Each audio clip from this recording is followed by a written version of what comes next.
വീഡിയോയിലേക്ക് ഏവർക്കും ഒരിക്കൽ കൂടെ സ്വാഗതം. ഈ വീഡിയോയിൽ ഞാനിവിടെ ചെയ്യാൻ പോകുന്നത് ഒരു 2.1 ആംപ്ലിഫയർ അസംബിൾ ചെയ്യുകയാണ്. അപ്പോൾ ഇതിന് മുന്നേ തന്നെ ഈ ഒരു ആംപ്ലിഫയറെ കുറിച്ചുള്ള ഒരു ഷോർട്ട് വീഡിയോ നമ്മുടെ ചാനലിൽ ചെയ്തിരുന്നു. അപ്പോൾ ആ ഒരു വീഡിയോ കാണാത്തവർ ഈ വീഡിയോയുടെ ഡിസ്ക്രിപ്ഷനിൽ അതിൻ്റെ ലിങ്ക് ഉണ്ട്. കാരണം ആ ഒരു ഷോർട്ട് വീഡിയോയിൽ നമ്മൾ ഇതിൽ എന്തെല്ലാം ബോർഡുകളാണ് ഉപയോഗിച്ചെന്നുള്ളത് വളരെ വ്യക്തമായിട്ട് തന്നെ പറഞ്ഞിട്ടുണ്ട്. ഇനി അതിൽ പറയാത്ത കുറച്ച് കാര്യങ്ങൾ ഈ ഒരു വീഡിയോയിൽ നമ്മൾ ഉൾപ്പെടുത്തുന്നുണ്ട്. ഓക്കെ, അപ്പോൾ നമ്മളിവിടെ സ്റ്റാർട്ടിങ് തുടങ്ങുന്നത് ഇതിൻ്റെ ഫ്രണ്ട് പാനിൽ നിന്നാണ് ഇതിൻ്റെ സ്റ്റാർട്ടിങ് തുടങ്ങിയിരിക്കുന്നത്. അപ്പോൾ നമ്മളിതിൽ ഉപയോഗിക്കുന്ന USB ബോർഡ് എന്ന് പറയുന്നത് ഈ ഒരു സ്ക്വയർ ടൈപ്പുള്ള ഒരു USB ബോർഡാണ്. ഇതിന് ഡിസ്പ്ലേ വരുന്ന സൈഡിലാണ്, അതിൻ്റെ കണക്ഷൻ ഡീറ്റെയിൽസ് എല്ലാം തന്നെ അതിൻ്റെ ഡിസ്പ്ലേ വരുന്ന സൈഡിലാണ് ഉള്ളത്. അതുകൊണ്ട് തന്നെ നമ്മളിത് ഫ്രണ്ട് പാനലിൽ ഫിറ്റ് ചെയ്യുന്നതിന് മുന്നേ ആയിട്ട് നമ്മൾ ഇതിൻ്റെ ആ ഒരു കണക്ഷൻ ഡീറ്റെയിൽസിൻ്റെ ഒരു ഫോട്ടോ എടുത്ത് വെക്കുന്നത് വളരെ നല്ലതാണ്. എന്താ വെച്ചാൽ നമ്മൾ കണക്ഷൻ കൊടുക്കാൻ നേരത്തെ നമുക്കതിനെ പെട്ടെന്ന് ഏതാണ് ആ കണക്ഷൻ എന്നുള്ളത് തിരിച്ചറിയാൻ വേണ്ടിയിട്ടാണ് ഒരു ഫോട്ടോ എടുത്ത് വെക്കുക എന്ന് പറയുന്നത്. ഓക്കെ, എന്തായാലും ഞാനിപ്പോൾ ഇവിടെ നല്ല രീതിയിൽ തന്നെ ആ ഒരു USB ബോർഡ് നമ്മൾ ഫാനിൽ ഫിറ്റ് ചെയ്തിട്ടുണ്ട്. ഈ USB ബോർഡ് വാങ്ങുമ്പം അതിൻ്റെ കൂടെ തന്നെ നമുക്ക് ഒരു എൻകോഡർ കിട്ടും. ആ എൻകോഡറിൽ തന്നെ അത് അറ്റാച്ച് ചെയ്ത ഒരു PCBയും കിട്ടും, അതിൻ്റെ കണക്റ്റിംഗ് വയറും കിട്ടും. അപ്പോൾ ഇവിടെ ഞാൻ ചെയ്തിരിക്കുന്ന ഒരു കോമൺ PCBയിൽ ചെയ്തിരിക്കുകയാണ്. എന്താ വെച്ചാൽ ആ ഒരു എൻകോഡർ എൻ്റെ കയ്യിൽ നിന്ന് മിസ്സായി, അതുകൊണ്ടാണ് ചെയ്തിരിക്കുന്നത്. അപ്പോൾ നമ്മളിതിൽ ചെറിയ മാറ്റം വന്നിട്ടുണ്ട്. നമ്മൾ എൻകോഡ് പ്രസ് ചെയ്യുമ്പം ബാസ് ട്രിപ്പിൾ എന്നിങ്ങനെ മോഡ് ഈ രീതിയിലൊക്കെ പോകുന്ന ഫംഗ്ഷനാണ് ഓൾറെഡി അതിൽ വന്നിരുന്നത്. അപ്പോൾ ഞാൻ അതിൽ ആ ഒരു സെക്ഷൻ ഒഴിവാക്കിയിട്ട് നമ്മളിതിൽ പ്രസ് ചെയ്യുമ്പോൾ നമ്മളെ കൺട്രോൾ പ്രസ് ചെയ്യുമ്പോൾ മോഡ് ചേഞ്ച് ചെയ്യുന്ന രീതിയിലേക്കാണ് മാറ്റിയിരിക്കുന്നത്. അതുകൊണ്ട് ആ ഒരു സെക്ഷനിലെ വയർ നമ്മൾ ഒഴിവാക്കിയിട്ടിരിക്കുകയാണ്. അത് നമ്മൾ ലാസ്റ്റ് കൊടുക്കുന്നുണ്ട്. ഓക്കെ, ഇനി നമ്മളിവിടെ ചെയ്യുന്നത് ഇതിൻ്റെ USB സോക്കറ്റിൽ സോൾഡർ ചെയ്യാം. അപ്പോൾ USB സോക്കറ്റ് നമ്മൾ ഫിറ്റ് ചെയ്യുമ്പോൾ വളരെ ശ്രദ്ധയോടെ ഫിറ്റ് ചെയ്യുക. ഓവർ ടൈറ്റ് ആകാൻ പാടില്ല, ഓവർ ടൈറ്റ് ആയാൽ പൊട്ടിപ്പോവും. അതുപോലെ തന്നെ ക്രോസും മറ്റു കാര്യങ്ങളൊന്നും വരാൻ പാടില്ല. എല്ലാം വളരെ പെർഫെക്റ്റ് ആയിട്ട് തന്നെ നമ്മൾ ഫിറ്റ് ചെയ്യാൻ ശ്രമിക്കുക. ഇനി നമുക്കിതിൻ്റെ വയർ കണക്ട് ചെയ്യാം. അപ്പോൾ USB വയർ എന്ന് പറഞ്ഞാൽ 4 വയർ വരുന്നുണ്ട്. അപ്പോൾ നമ്മളിവിടെ കാണുന്ന ഈ ഒരു വയറിൽ ഇതിൻ്റെ ബ്ലാക്ക് വയറാണ് ഇതിൽ പോസിറ്റീവായിട്ട് വന്നിരിക്കുന്നത്. പലതിലും പല കളറായിരിക്കും വന്നിരിക്കുന്നത്. ഇതിൽ ബ്ലാക്ക് കളറിലാണ് പോസിറ്റീവ് വന്നിരിക്കുന്നത്. അപ്പോൾ നമ്മൾ USB ബോർഡ് ഞാൻ നേരത്തെ പറഞ്ഞ പോലെ തന്നെ USB ബോർഡിൻ്റെ ബാക്ക് സൈഡിലെ ഫോട്ടോ എടുത്ത് വെച്ചാൽ നമുക്ക് 5 വോൾട്ട് ഏതാണ് അതുപോലെ ഗ്രൗണ്ട് ഏതാണെന്നുള്ളത് വളരെ വ്യക്തമായിട്ട് മനസ്സിലാക്കാൻ കഴിയും. അതുകൊണ്ടാണ് പറഞ്ഞത് നേരത്തെ ഒരു ഫോട്ടോ എടുത്ത് വെക്കണമെന്ന് പറയുന്നത്. ഓക്കെ, ഇനി നമ്മളിവിടെ ചെയ്യുന്നത് ഇതിൻ്റെ IR സെൻസർ, നമ്മൾ റിമോട്ട് സെൻസർ ഇവിടെ ഫിറ്റ് ചെയ്യേണ്ടത്. അതും നല്ല രീതിയിൽ തന്നെ നമ്മളവിടെ ഫിറ്റ് ചെയ്യണം. അപ്പോൾ നമ്മൾ പാനൽ ഡിസൈൻ ചെയ്യുമ്പോൾ ആ ഒരു IR സെൻസർ വെക്കാൻ രീതിയിലുള്ള ഒരു ഹോളൂടെ അവിടെ ആഡ് ചെയ്യേണ്ടതാണ്. അതും വളരെ നമ്മൾ ശ്രദ്ധിക്കേണ്ടതാണ്. അപ്പോൾ എന്തായാലും നമ്മളിനി സെൻസറിലേക്കുള്ള വയറുകൾ കണക്ട് ചെയ്യാം. അപ്പോൾ ഇതിൻ്റെ അടിയിലായിട്ട് നമ്മൾ ഈ ഒരു USB ബോർഡിൻ്റെ അടിയിലായിട്ട് നമുക്ക് കുറച്ച് വയർ കാണാം. അതിൽ കുറച്ച് വയർ നമ്മൾ ഒഴിവാക്കിയിട്ടുണ്ട്. അതെന്താ വെച്ചാൽ നമ്മൾ കീ ഫംഗ്ഷൻ ഉപയോഗിക്കാൻ വേണ്ടിയിട്ടുള്ള കുറച്ച് വയറായിരുന്നു, അത് നമ്മൾ ഒഴിവാക്കി. അപ്പോൾ ഇവിടെ നമ്മൾ എടുത്തിരിക്കുന്നത് ഓഡിയോ ലെഫ്റ്റ് റൈറ്റും അതുപോലെ IR സെൻസറിലേക്കുള്ള വയർ മാത്രമാണ് നമ്മൾ എടുത്തിരിക്കുന്നത്. അപ്പോൾ IR സെൻസറിലേക്ക് ഒരു 3.3 വോൾട്ട് ഉണ്ടാവും, ഒരു ഗ്രൗണ്ടും ഉണ്ടാവും, ഒരു IR വയറും ഉണ്ടാവും. അത് ഞാൻ നേരത്തെ പറഞ്ഞ മാതിരി തന്നെ അതിൻ്റെ ബാക്കിലെ കണക്ഷൻ നോക്കിയിട്ട് നമുക്ക് നല്ല രീതിയിൽ തന്നെ ഫിറ്റ് ചെയ്യാവുന്നതാണ്. ഇനി നമ്മളോട് ഉപയോഗിക്കുന്നത് ടോൺ കൺട്രോൾ ബോർഡ്. ഇത് നമ്മുടെ തന്നെ ഒരു ടോൺ കൺട്രോൾ ബോർഡാണ്. വോളിയം, ബാസ്, ട്രിപ്പിൾ ഈ ഒരു ഫംഗ്ഷനുള്ള ഒരു 2-വേ ടോൺ കൺട്രോൾ ബോർഡാണ് നമ്മൾ ഉപയോഗിച്ചിരിക്കുന്നത്. ഇതും നമ്മളൊരു ബോർഡ് തന്നെയാണ്. അപ്പോൾ ഇതിൽ നമ്മൾ കണക്ഷൻ എടുത്തിരിക്കുന്നത് വെച്ചാൽ ഇതിന് വോളിയം ഔട്ടിലെ വയർ നമ്മൾ ഓൾറെഡി അതിൽ സോൾഡറിങ് ചെയ്ത് വെച്ചിട്ടുണ്ട്. ഇനി നമുക്ക് ഇൻപുട്ട് കൊടുക്കണം, അതുപോലെ സപ്ലൈയും കൊടുക്കണം. നമ്മൾ ഫ്രണ്ട് പാനൽ നല്ല രീതിയിൽ തന്നെ ഫിറ്റ് ചെയ്തിട്ടുണ്ട്. പിന്നെ നമ്മളൊരു കാര്യം ചെയ്യേണ്ടത് വെച്ചാൽ നമ്മളതിൻ്റെ കൺട്രോളിൻ്റെ മുകളിലൂടെ ഒരു എർത്ത് പാസ് ചെയ്യുന്നത് നല്ലതാണ്. ഈ ഒരു ഹമ്മിങ് എല്ലാം ഒഴിവാക്കി കിട്ടാൻ ആ ഒരു എർത്ത് പാസേജ് നമ്മളൊരു കൺട്രോളിൻ്റെ മുകളിൽ കൂടെ ഒരു എർത്ത് കൊടുക്കുക. അതുപോലെ തന്നെ നമ്മൾ ബോർഡിലെ ഗ്രൗണ്ടിലേക്കും അത് കണക്ട് ചെയ്താൽ അത്യാവശ്യം നോയ്സൊക്കെ നമുക്ക് അതിന് ഒഴിവാക്കി കിട്ടും. ഈ നമ്മളിവിടെ ചെയ്തിരിക്കുന്നത് നമ്മൾ USB ബോർഡിൽ നിന്ന് വരുന്ന ലെഫ്റ്റ് റൈറ്റ് ഓഡിയോ നമ്മുടെ ടോൺ കൺട്രോൾ ബോർഡിലേക്ക് ഇൻപുട്ടിലേക്ക് കൊടുത്തിരിക്കുകയാണ്. ഇത് നമ്മളിവിടെ യൂസ് ചെയ്തിരിക്കുന്നത് സബ്വൂഫർ ഫിൽറ്റർ ബോർഡ് എന്ന് പറഞ്ഞാൽ സൗണ്ടോൺ എന്ന കമ്പനിയുടെ സബ്വൂഫർ ഫിൽറ്റർ ബോർഡാണ് നമ്മളിവിടെ ഉപയോഗിച്ചിരിക്കുന്നത്. അതിൽ നമ്മൾ നേരത്തെ പറഞ്ഞ മാതിരി തന്നെ അതിൻ്റെ കൺട്രോളിലേക്ക് ഒരു എർത്ത് കൊടുക്കണം. അതുപോലെ തന്നെ അതിൻ്റെ ഔട്ട്പുട്ട് നമ്മൾ ഓൾറെഡി ഇവിടെ ഷീൽഡ് വയർ ഉപയോഗിച്ച് നമ്മൾ സോൾഡറിങ് ചെയ്തിട്ടുണ്ട്. ഒരു 2-പിൻ RMC വഴിയാണ് അതിൽ കണക്ട് ചെയ്തിരിക്കുന്നത്. ഇത് ഇങ്ങനെ ചെയ്തിരിക്കുന്നത് എന്തിനാണെന്ന് വെച്ചാൽ നമ്മൾ ഇത് അസംബ്ലി ചെയ്യുമ്പം വളരെ പെട്ടെന്ന് തന്നെ ചെയ്ത് തീർക്കാൻ വേണ്ടിയിട്ടാണ് ഓൾറെഡി നമ്മൾ ചെയ്തിരിക്കുന്നത്. ഇൻ കേസ് എന്തെങ്കിലും കംപ്ലയിൻ്റ് ആയാലും നമുക്ക് ഊരിയെടുക്കാനും വളരെ ഈസിയാണ്. ഓക്കെ, ഇനി ഈ ഒരു ഭാഗത്താണ് നമുക്കിതിൻ്റെ ഓഡിയോ ഇൻപുട്ട് വരുന്നത്. അതുപോലെ ഈ ഒരു വൈറ്റ് RMC എന്ന് പറയുന്നത് നമുക്കിതിനെ സപ്ലൈ വോൾട്ട് കൊടുക്കുന്നതാണ് ഈ ഒരു വൈറ്റ് RMC എന്ന് പറയുന്നത്. ഇനി ഇത് നമുക്ക് നമ്മുടെ പാനലിൽ ഫിറ്റ് ചെയ്യാം. ഇത് സാധാരണ രീതിയിൽ നമ്മൾ ടോൺ കൺട്രോൾ ബോർഡ് വെച്ച രീതിയിൽ നമുക്ക് ഫിറ്റ് ചെയ്യാൻ കഴിയില്ല. അതുകൊണ്ടാണ് മറച്ച രീതിയിൽ നമ്മൾ ഫിറ്റ് ചെയ്തിരിക്കുന്നത്. നമ്മൾ ചെയ്തിരിക്കുന്നത് നമ്മുടെ സബ്വൂഫർ ഫിൽറ്റർ ബോർഡിൻ്റെ ഓഡിയോ ഇൻപുട്ട് സെക്ഷനിൽ നമ്മൾ നേരത്തെ കൊടുത്തിട്ട് USB ബോർഡിൽ നിന്ന് വന്നിരിക്കുന്ന ആ ഒരു ഓഡിയോ ഇൻപുട്ടിലേക്ക് നമ്മൾ കണക്ട് ചെയ്തിരിക്കുകയാണ്.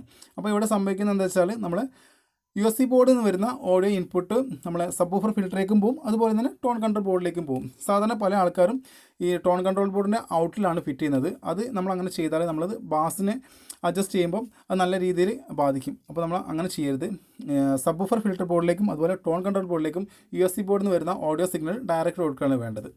ഓക്കെ, ഇത് നമ്മളോട് ചെയ്തിരിക്കുന്ന ഇതിലേക്കുള്ള സപ്ലൈ ഈ രണ്ട് ബോർഡിലേക്ക് നമ്മൾ ഒരേ സപ്ലൈ ആണ് കൊടുത്തിരിക്കുന്നത്. സബ് വൂഫർ ഫിൽറ്റർ ബോർഡിലേക്കും ഒരേ സപ്ലൈ, അതുപോലെ തന്നെ ടോൺ കൺട്രോൾ ബോർഡിലേക്കും ഒരു സപ്ലൈ ആണ് കൊടുത്തിരിക്കുന്നത്. നമ്മൾ ജസ്റ്റ് ഇതുപോലെ ഒരു 3-പിൻ RNC ഉപയോഗിച്ച് അതിലേക്ക് കണക്ട് ചെയ്തിരിക്കുകയാണ്. അപ്പോൾ നമ്മൾ ഈ ഒരു വർക്ക് ഓൾമോസ്റ്റ് കംപ്ലീറ്റ് ആയി. ഇത് നമ്മൾ നേരത്തെ പറഞ്ഞ ഈ ഒരു എൻകോഡറിൽ വരുന്ന ഒരു വയർ നമ്മൾ ഒഴിവാക്കിയിട്ട് എന്ന് പറഞ്ഞു. അത് നമ്മൾ എന്താ ചെയ്യേണ്ടതെന്ന് വെച്ചാൽ നമ്മൾ ഇവിടെ ഉപയോഗിച്ചിരിക്കുന്ന USB ബോർഡിൽ മോഡ് എന്നൊരു ഓപ്ഷൻ കാണാം. ഈ ഒരു മോഡ് എന്ന ഓപ്ഷനിലേക്ക് നമ്മൾ നേരത്തെ ആ ഒരു പുഷ് ചെയ്യുമ്പോൾ സെലക്ട് ചെയ്യുന്ന ആ ഒരു രീതിയിലുള്ള വയർ അത് നമ്മൾ ഈ USB ബോർഡിൽ മോഡ് എന്ന സെക്ഷനിലേക്ക് നമ്മൾ കണക്ട് ചെയ്തിരിക്കുക. ഇങ്ങനെ ചെയ്യുന്നതെന്ന് വെച്ചാൽ നമുക്ക് എൻകോഡർ പ്രസ് ചെയ്യുമ്പോൾ നമുക്ക് ഇൻപുട്ട് മോഡ് മാറും. അതിന് വേണ്ടിയിട്ട് ആ രീതിയിൽ ചെയ്തിരിക്കുന്നത്. ഇത് നമ്മളോട് ചെയ്യുന്നത് എന്താ വെച്ചാൽ നമ്മളിതിൻ്റെ ബാക്ക് ഭാഗത്തുള്ള സ്പീക്കർ സോക്കറ്റ്, അതുപോലെ തന്നെ ഫാന്, RCA സോക്കറ്റ് എന്നെല്ലാം ഫിറ്റ് ചെയ്യുക. കൂടാതെ തന്നെ അടിഭാഗത്ത് ബുഷും നമ്മൾ ഫിറ്റ് ചെയ്യാം. അപ്പോൾ ഇവിടെ ഉപയോഗിച്ചിരിക്കുന്ന സാധാരണ രീതിയിലുള്ള ബുഷാണ് ഉപയോഗിച്ചിരിക്കുന്നത്. അത് കഴിഞ്ഞിട്ട് ലാസ്റ്റ് നമ്മൾ മാറ്റിയിടുന്നുണ്ട്. അപ്പോൾ എന്തായാലും നമ്മളവിടെ ഫാൻ ഇവിടെ ഫിറ്റ് ചെയ്തിട്ടുണ്ട്. ഇവിടെ ഫാൻ ഫിറ്റ് ചെയ്തിരിക്കുന്ന രീതി എന്ന് പറയുന്നത് പുറത്തേക്ക് കാറ്റ് പോകുന്ന രീതിയിലാണ്. അതായത് ഉൾവശത്തെ ചൂടിനെ പുറത്ത് വശത്തേക്ക് എക്സോസ്റ്റ് രീതിയിലാണ് നമ്മൾ ഇതിനെ ഫിറ്റ് ചെയ്തിരിക്കുന്നത്. അതുപോലെ സ്പീക്കർ സോക്കറ്റും നമ്മൾ നല്ല രീതിയിൽ തന്നെ ഫിറ്റ് ചെയ്തിട്ടുണ്ട്.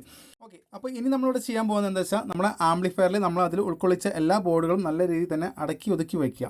എന്നിട്ട് നമുക്ക് എല്ലാ ഭാഗത്തും നല്ല രീതിയിൽ മാർക്ക് ചെയ്യുക. അത് ഫിറ്റ് ചെയ്യാനുള്ള ഹോൾ നല്ല രീതിയിൽ നമ്മൾ മാർക്ക് ചെയ്യാം. ഞാൻ ഓൾറെഡി ഒരു കേസിൽ എല്ലാ മാർക്കും ചെയ്തിട്ടുണ്ട്, അതുപോലെ തന്നെ ഡ്രില്ലും ചെയ്തിട്ടുണ്ട്. അപ്പോൾ നമ്മളൊരു ആംപ്ലിഫയർ അസംബ്ലി ചെയ്യുമ്പം കേസ് എടുക്കുമ്പോഴും വളരെ ശ്രദ്ധിക്കേണ്ട ഒരു കാര്യമാണ്. നമ്മൾ ഉദ്ദേശിച്ച എല്ലാ സാധനങ്ങളും ആ ഒരു കേസിൻ്റെ ഉള്ളിൽ കൊള്ളണം. ആ രീതിയിലുള്ള ബോർഡാണ് നമ്മൾ എടുക്കേണ്ടത്. കേസാണ് നമ്മൾ എടുക്കേണ്ടത്. അല്ലാതെ നമ്മൾ അതിനുള്ള കുത്തി കൊള്ളിച്ചാൽ അത് വളരെ ബുദ്ധിമുട്ടാണ്.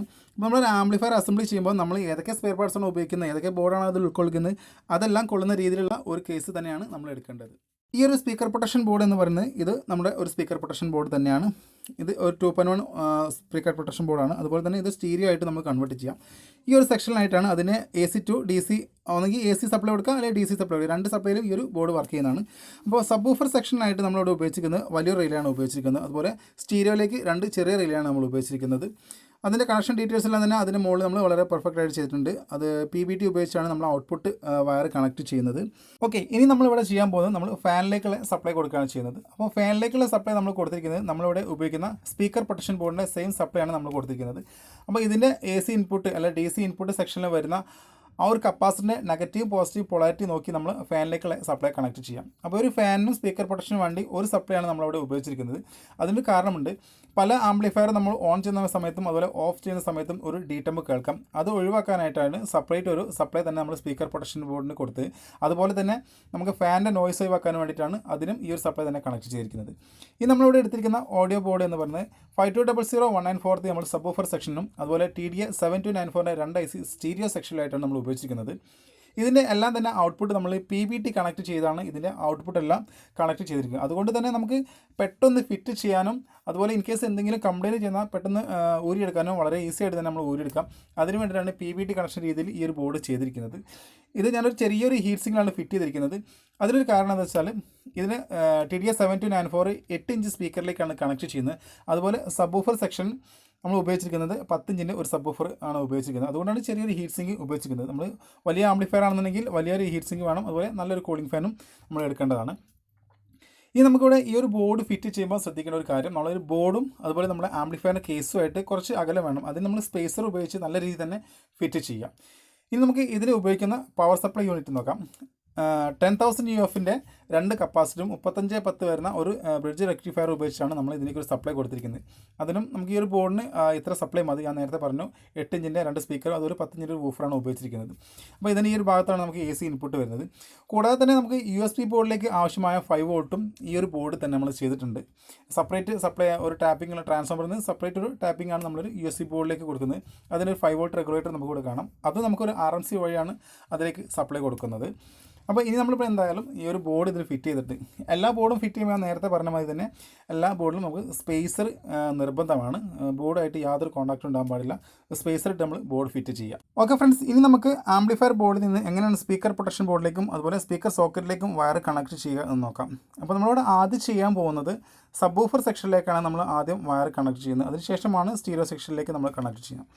അപ്പോൾ അതിനായിട്ട് നമ്മളിവിടെ രണ്ട് വയർ എടുത്തിട്ടുണ്ട്. യെല്ലോ അതുപോലെ റെഡ് കളറുള്ള രണ്ട് വയർ നമ്മളിവിടെ എടുത്തിട്ടുണ്ട്. ഇത് നമ്മൾ സബ് വൂഫർ ആംപ്ലിഫയറിൻ്റെ സെക്ഷനിലാണ് കണക്ട് ചെയ്യുന്നത്. യെല്ലോ വയർ നമ്മൾ സബ് വൂഫർ ആംപ്ലിഫയറിൻ്റെ ഔട്ട്പുട്ടിൽ വരുന്ന ഗ്രൗണ്ടിലേക്ക് കണക്ട് ചെയ്യുക. അതുപോലെ തന്നെ റെഡ് വയർ നമ്മൾ പോസിറ്റീവ് എന്ന് മാർക്ക് ചെയ്ത സ്പീക്കർ ഔട്ടിൽ പോസിറ്റീവ് എന്ന് മാർക്ക് ചെയ്ത അവിടെയും കണക്ട് ചെയ്യുക. അതിനുശേഷം യെല്ലോ വയർ നമ്മൾ sub woofer output socket speaker socket ഏതാണോ അതിൻ്റെ ബ്ലാക്ക് മാർക്ക് ചെയ്ത ആ ഒരു പിന്നിലേക്ക് കണക്ട് ചെയ്യുക. റെഡ് വയർ നമ്മൾ സ്പീക്കർ പ്രൊട്ടക്ഷൻ്റെ സബ് വൂഫർ സെക്ഷൻ ഇൻപുട്ടിലെ ഇൻ എന്ന് എഴുതിയ ഒരു ഭാഗത്തേക്ക് നമ്മൾ കണക്ട് ചെയ്യുക. അപ്പോൾ ഓൾറെഡി ഞാനിവിടെ കണക്ട് ചെയ്തിട്ടുണ്ട്. സ്പീക്കർ പ്രൊട്ടക്ഷൻ ബോർഡിൽ ഒരു ഇന്നും അതുപോലെ ഒരു ഔട്ടും എന്നുള്ള രണ്ട് മാർക്കും കാണാം. അപ്പോൾ റെഡ് വയർ വരുന്നത് നമ്മൾ സബ് വൂഫർ സെക്ഷൻ്റെ സ്പീക്കർ പ്രൊട്ടക്ഷൻ ബോർഡിനെ ഇന്നിലേക്ക് കണക്ട് ചെയ്യുക. എന്നിട്ട് നമ്മൾ നേരത്തെ ഉപയോഗിച്ച ആ സോക്കറ്റ്, അതായത് സബ് വൂഫർ സെക്ഷൻ്റെ സോക്കറ്റിൽ ഇനി ഒരു റെഡ് ഭാഗം നമ്മൾ വരുന്നുണ്ട്, ഒരു പിന്ന് വരുന്നുണ്ട്. അവിടെ നമ്മളൊരു വയർ സോൾഡർ ചെയ്തിട്ട് സ്പീക്കർ പ്രൊട്ടക്ഷൻ ബോർഡിൽ ഔട്ട് എന്ന് എഴുതിയ ഭാഗത്ത് നമ്മൾ കണക്ട് ചെയ്യുക. അപ്പോൾ ഇങ്ങനെ ആകുമ്പോൾ നമുക്ക് ആ ഒരു റിലേ ആയിട്ടുള്ള കോൺടാക്റ്റ് കറക്റ്റ് കിട്ടി. അപ്പോൾ നമ്മളിവിടെ സ്പീക്കർ പ്രൊട്ടക്ഷൻ ബോർഡ് ഉപയോഗിക്കുന്നത് രണ്ട് കാര്യത്തിനാണ്. ഒന്ന് ഡിലേ, മറ്റൊന്ന് DC പ്രൊട്ടക്ഷൻ. ഈ ഒരു കാര്യത്തിന് വേണ്ടിയിട്ടാണ് നമ്മൾ സ്പീക്കർ പ്രൊട്ടക്ഷൻ ബോർഡോടെ കണക്ട് ചെയ്തിരിക്കുന്നത്. അപ്പോൾ നമ്മൾ സബ് വൂഫർ സെക്ഷൻ്റെ വയർ നമ്മളവിടെ കണക്ട് ചെയ്തു. ഇതേ രീതിയിൽ തന്നെയാണ് നമ്മൾ ഇനി സ്റ്റീരിയോ ചാനലിൻ്റെ ആ ഒരു കണക്ഷൻ എടുക്കേണ്ടത്. നമുക്ക് നേരത്തെ പറഞ്ഞ മാതിരി തന്നെ ഇവിടെ രണ്ട് വയറുകൾ നമ്മൾ എടുത്തിട്ടുണ്ട്. റെഡ് ബ്ലാക്ക് വരുന്ന രണ്ട് വയറാണ് എടുത്തിരിക്കുന്നത്. നമുക്ക് രണ്ട് ചാനലായിട്ട് നമ്മൾ റെഡും ബ്ലാക്കിലും എടുത്തിരിക്കുന്നത്. നമ്മൾ നേരത്തെ കണക്ട് ചെയ്ത് ഏതേ രീതിയിലാണോ അതേ രീതി തന്നെയാണ് നമ്മൾ എടുക്കേണ്ടത്. TDA7294ൻ്റെ ഗ്രൗണ്ട് എന്ന് എഴുതിയത് നമ്മൾ നേരത്തെ പറഞ്ഞ മാതിരി നമ്മൾ സ്പീക്കർ ചാനലിൽ ഏത് സോക്കറ്റാണോ ഉപയോഗിച്ചിരിക്കുന്നത് അതിൻ്റെ ബ്ലാക്ക് പിന്നെ വരുന്ന അവിടേക്ക് നമ്മൾ രണ്ട് ചാനലിൻ്റെ ബ്ലാക്ക് കൊണ്ടുപോയി കണക്ട് ചെയ്യുക. അതിനുശേഷം നമ്മൾ ഓഡിയോ ബോർഡിൽ നിന്ന് വരുന്ന ലെഫ്റ്റ് ചാനലോ ഇനി റൈറ്റ് ചാനലായാലും അതിൻ്റെ പോസിറ്റീവ് എന്ന് വരുന്നത് നമ്മൾ സ്പീക്കർ പ്രൊട്ടക്ഷൻ ബോർഡിൻ്റെ ഇന്ന് എന്ന് എഴുതിയ ആ ഒരു ഭാഗത്ത് നമ്മൾ കണക്ട് ചെയ്യുക. അതിനുശേഷം അതിൻ്റെ ഔട്ട് എന്ന ഭാഗം എടുത്തിട്ട് നമ്മൾ നേരത്തെ ഗ്രൗണ്ട് കണക്ട് ചെയ്ത ആ ഒരു സോക്കറ്റിൻ്റെ പോസിറ്റീവിലേക്കും റെഡ് കളർ വരുന്ന ആ സെക്ഷനിലേക്കും നമ്മൾ കണക്ട് ചെയ്യാം. ഇങ്ങനെയാകുമ്പോൾ നമുക്ക് ഇവിടെ സ്പീക്കർ പ്രൊട്ടക്ഷൻ ബോർഡും അതുപോലെ നമ്മുടെ ആംപ്ലിഫയർ ബോർഡായിട്ടുള്ള കണക്ഷൻ വളരെ സിമ്പിളായിട്ട് തന്നെ ചെയ്തു തീർത്തും. ഓക്കെ, ഇനി നമ്മൾ ഇവിടെ ചെയ്യാൻ പോകുന്നത് ഇതിലേക്കുള്ള സപ്ലൈ ആണ് നമ്മൾ കണക്ട് ചെയ്തിരിക്കുന്നത്. അപ്പോൾ ഞാൻ നേരത്തെ പറഞ്ഞ മാതിരി തന്നെ ഈ രണ്ട് ബോർഡിലേക്കും ഒരു സപ്ലൈ തന്നെയാണ് കൊടുക്കുന്നത്. 35 വോൾട്ടാണ് രണ്ട് ബോർഡിലേക്ക് നമ്മൾ കൊടുക്കുന്നത്. 52001943 സെക്ഷനിലേക്കും അതുപോലെ TDA7294ൻ്റെ സെക്ഷനിലേക്കും സെയിം വോൾട്ടാണ് നമ്മൾ കൊടുത്തിരിക്കുന്നത്. പല ആൾക്കാരും പറയുന്നുണ്ട് TDA7294ലേക്ക് ഓവർ വോൾട്ട് കൊടുത്താൽ കംപ്ലൈൻറ്റ് ആവുന്നുള്ളൂ. പക്ഷേ ഇവിടെ ഞാൻ നേരത്തെ പറഞ്ഞ ഒരു കാര്യം ആവർത്തിക്കുകയാണ്. ഇവിടെ ഞാൻ ഉപയോഗിച്ചിരിക്കുന്നത് 8 ഇഞ്ചിൻ്റെ സ്പീക്കറാണ്, അതും 8 ohmസിൻ്റെ സ്പീക്കറാണ് ഉപയോഗിച്ചിരിക്കുന്നത്. അതുകൊണ്ട് വലിയ പ്രശ്നങ്ങളൊന്നും വരുന്നില്ല. ഒരു 4 ohms സ്പീക്കറാണ് നമ്മൾ ഉപയോഗിച്ചിരുന്നെങ്കിൽ ഈ ഒരു 35 വോൾട്ടൊന്നും നമുക്ക് കൊടുത്താൽ കൂടുതൽ നേരം വർക്ക് ചെയ്യില്ല, നല്ല രീതിയിൽ ഹീറ്റ് ആവും. ഓക്കെ, ഇനി നമുക്ക് ഇതിൻ്റെ കണക്ഷൻ ഡീറ്റെയിൽസ് പറയാം. അപ്പോൾ ഇവിടെ ഞാൻ നേരത്തെ പറഞ്ഞ മാതിരി ഇവിടെ നമ്മൾ 3 കളറിൽ വയർ എടുത്തിട്ടുണ്ട്. Red, black, yellow. ഇവിടെ യെല്ലോ വയർ നമ്മൾ 4 സ്പ്ലിറ്റായിട്ട് നമ്മൾ ചെയ്തിട്ടുണ്ട്. ഒരു സെക്ഷൻ നമ്മൾ നേരത്തെ ഉപയോഗിച്ചിരിക്കുന്ന സബ് വൂഫർ സെക്ഷൻ ആംപ്ലിഫയറിൻ്റെ ഗ്രൗണ്ടായിട്ടാണ് ഉപയോഗിച്ചിരിക്കുന്നത്. അതുപോലെ TDA7294ൻ്റെ ഗ്രൗണ്ടായിട്ടും നമ്മളൊരു യെല്ലോ വയറാണ് നമ്മളിവിടെ ഉപയോഗിക്കുന്നത്. അതുപോലെ റെഡ് വയർ എന്ന് പറയുന്നത് പോസിറ്റീവ് സിഗ്നലാണ്, നമ്മൾ പോസിറ്റീവ് സപ്ലൈ ആണ് കൊടുക്കുന്നത് 5200ലും അതുപോലെ TDA7294ൻ്റെ പോസിറ്റീവിലേക്ക് കൊടുക്കാൻ വേണ്ടി. ബ്ലാക്ക് വയർ നെഗറ്റീവ് സപ്ലൈ ആണ് കൊടുത്തിരിക്കുന്നത്. അപ്പോൾ ഇവിടെ നമ്മളിപ്പോൾ കണ്ടുന്നത് പോസിറ്റീവ് സിഗ്നലാണ് കൊടുത്തിരിക്കുന്നത്. അപ്പോൾ ഇവിടെ നമ്മൾ പോസിറ്റീവിൻ്റെ ആ ഒരു കണക്ഷൻ കൊടുക്കണം. അതുപോലെ TDA7294ൻ്റെ ആ ഒരു ബോർഡിലായിട്ട് നമുക്ക് 2 മാർക്ക് കാണാം, നെഗറ്റീവ് പോസിറ്റീവ് എന്നുള്ളത് കാണാം. അവിടെ നമ്മൾ ഈ ഒരു സപ്ലൈ തന്നെയാണ് കൊടുത്തിരിക്കുന്നത്. സപ്ലൈ ഒന്നുമല്ല, എല്ലാത്തിനും ഒരൊറ്റ സപ്ലൈ ആണ് നമുക്ക് കൊടുത്തിരിക്കുന്നത്, ഞാൻ നേരത്തെ പറഞ്ഞു. അപ്പോൾ ഇവിടെ എന്തായാലും നമ്മൾ അതിലേക്കുള്ള സപ്ലൈ കണക്ട് ചെയ്തിട്ടുണ്ട്. അപ്പോൾ ഈ സപ്ലൈ കണക്ട് ചെയ്യുമ്പോഴും നമ്മൾ വളരെ ശ്രദ്ധിക്കണം. ഒരിക്കലും അതിന് പൊളാരിറ്റി മാറാൻ പാടില്ല. പൊളാരിറ്റി മാറിപ്പോയാൽ നമ്മൾ ചെയ്ത പണിയെല്ലാം വെറുതെ ആയപ്പോൾ ബോർഡ് കത്തിപ്പോകാൻ ചാൻസ് കൂടുതലാണ്. അപ്പോൾ നമ്മൾ സബ് വൂഫർ സെക്ഷനിലേക്കുള്ള നെഗറ്റീവ് സപ്ലൈയും പോസിറ്റീവ് സപ്ലൈയും അതുപോലെ ഗ്രൗണ്ടും കൊടുത്തിട്ടുണ്ട്. ഇവിടെ ഞാൻ ഉപയോഗിച്ചിരിക്കുന്നത് ബാറ്ററി തെർമൽ പോലത്തെ ക്ലിപ്പ് ഉപയോഗിച്ചാണ് 52001943യുടെ സപ്ലൈ കണക്ട് ചെയ്തിരിക്കുന്നത്. അതുപോലെ ഇതാണ് ഞാൻ നേരത്തെ പറഞ്ഞ ആ ഒരു കണക്ഷൻ എന്ന് പറയുന്നത് നമ്മൾ സ്പീക്കർ ലൈൻ്റെ ഔട്ട്പുട്ടിൻ്റെ ഗ്രൗണ്ട്, അതായത് സ്പീക്കർ നമ്മൾ ഉപയോഗിക്കുന്ന TDA7294ൻ്റെ ഗ്രൗണ്ടിൽ നിന്ന് ഒരു വയറെടുത്ത് നമ്മൾ സ്പീക്കർ പ്രൊട്ടക്ഷൻ ബോർഡിൻ്റെ ഗ്രൗണ്ട് എന്ന് എഴുതിയ അവിടെ കണക്ട് ചെയ്യണം. എന്നാലേ ഞാൻ നേരത്തെ പറഞ്ഞ മാതിരി തന്നെ സ്പീക്കർ പ്രൊട്ടക്ഷൻ ബോർഡ് നല്ല രീതിയിലുള്ള വർക്കിംഗ് കിട്ടുള്ളൂ. ഇല്ലാന്നുണ്ടെങ്കിൽ DC പ്രൊട്ടക്ഷൻ ഒരിക്കലും വർക്ക് ചെയ്യത്തില്ല. ഓൺലി ഡിലേ പ്രൊട്ടക്ഷൻ മാത്രമായിട്ട് നമുക്ക് വർക്ക് ചെയ്യുള്ളൂ, DC പ്രൊട്ടക്ഷൻ കിട്ടത്തില്ല. അതുകൊണ്ട് സ്പീക്കർ ഔട്ടിൽ നിന്ന് വരുന്ന നെഗറ്റീവ് സെക്ഷനിൽ നിന്ന് വരുന്ന ഒരു വയർ സ്പീക്കർ പ്രൊട്ടക്ഷൻ ബോർഡിൻ്റെ ഗ്രൗണ്ടിലേക്ക് നമ്മൾ കണക്ട് ചെയ്യണം. എന്നാൽ മാത്രമേ ഇത് നല്ല രീതിയിൽ വർക്ക് ചെയ്യുള്ളൂ. പല ആൾക്കാരും പറയുന്നുണ്ട് സ്പീക്കർ പ്രൊട്ടക്ഷൻ ബോർഡ് DC വന്നിട്ട് വർക്ക് ചെയ്യുന്നില്ല എന്നുള്ളത്. അതിന് മെയിനായിട്ടൊരു കാരണം കറക്റ്റ് നമ്മൾ ഉപയോഗിക്കുന്ന ആംപ്ലിഫയർ ബോർഡിൻ്റെ ഒരു ഗ്രൗണ്ട് അതിലേക്ക് കൊടുക്കാനായിട്ടാണ്. ഓക്കെ, അപ്പോൾ ഇതാണ് നമ്മൾ ഇതിലേക്ക് ഉപയോഗിക്കുന്ന ട്രാൻസ്ഫോമർ. ടൊറോയ്ഡൽ ട്രാൻസ്ഫോമറാണ് ഉപയോഗിച്ചിരിക്കുന്നത്. അപ്പോൾ ഇതിൻ്റെ സപ്ലൈ എന്ന് പറഞ്ഞ് 27027 12 ആംപിയറിൻ്റെ സപ്ലൈ, അതുപോലെ 15015ൻ്റെ 1 ആംപിയറിൻ്റെ മറ്റൊരു സപ്ലൈ, അതുപോലെ 012 1 ആംപിയറിൻ്റെ 2 വേറെ സപ്ലൈ. ഈ ഒരു സപ്ലൈകളാണ് നമ്മൾ ഉപയോഗിച്ചിരിക്കുന്നത്. ടോട്ടൽ 4 സപ്ലൈ ആണ് ഇതിൽ ഉപയോഗിച്ചിരിക്കുന്നത്. 4 സപ്ലൈ ഉണ്ട്. അപ്പോൾ 27.027 നമ്മൾ മെയിൻ ബോർഡിലേക്കും അതുപോലെ 15.0.15 നമ്മൾ ടോൺ കൺട്രോൾ സെക്ഷനിലേക്കും അതുപോലെ മറ്റു വരുന്ന 2 സപ്ലൈകൾ ഒന്ന് നമ്മൾ USB ബോർഡിലേക്കും മറ്റൊന്ന് നമ്മൾ നേരത്തെ കണക്ട് ചെയ്ത സ്പീക്കർ പ്രൊട്ടക്ഷൻ ആൻഡ് ഫാനിലേക്കുള്ള കണക്ഷനാണ് സപ്ലൈയാണ് നമ്മൾ എടുത്തിരിക്കുന്നത്. അപ്പോൾ ഈ ഒരു ഭാഗങ്ങളാണ് ഇതിൻ്റെ ഔട്ട്പുട്ട് സെക്ഷൻ എന്ന് പറയുന്നത്. അപ്പോൾ ഞാനിത് ഓൾറെഡി ഇതിലേക്ക് RMC പിന്ന് കണക്ട് ചെയ്തിട്ടുണ്ട്, ചില പിന്നുകളൊക്കെ കണക്ട് ചെയ്തിട്ടുണ്ട്. അത് നമുക്ക് ഫിറ്റിങ്സ് വളരെ ഈസി ആവാൻ വേണ്ടിയിട്ടാണ് അങ്ങനെ ഒരു കാര്യം ചെയ്തിരിക്കുന്നത്. നിങ്ങൾക്ക് വേണമെങ്കിൽ ഡയറക്റ്റ് സോൾഡറിങ് ചെയ്യാം. പക്ഷേ ഞാൻ നേരത്തെ പറഞ്ഞ പോലെ ഫിറ്റിങ്സ് ഇൻ കേസ് എന്തെങ്കിലും കംപ്ലയിൻ്റ് ആയാൽ നമുക്ക് ഊരെടുക്കാൻ വേണ്ടിയിട്ടാണ് ഈ രീതിയിലൊക്കെ ചെയ്തിരിക്കുന്നത്. ഓക്കെ ഫ്രണ്ട്സ്, അപ്പോൾ ഈ ഒരു വീഡിയോയുടെ ഫസ്റ്റ് പാർട്ട് ഇവിടെ അവസാനിക്കുകയാണ്. സെക്കൻഡ് പാർട്ട് നമുക്ക് ഉടനെ തന്നെ അപ്ലോഡ് ചെയ്യാം. Thank you for watching. Please wait second part.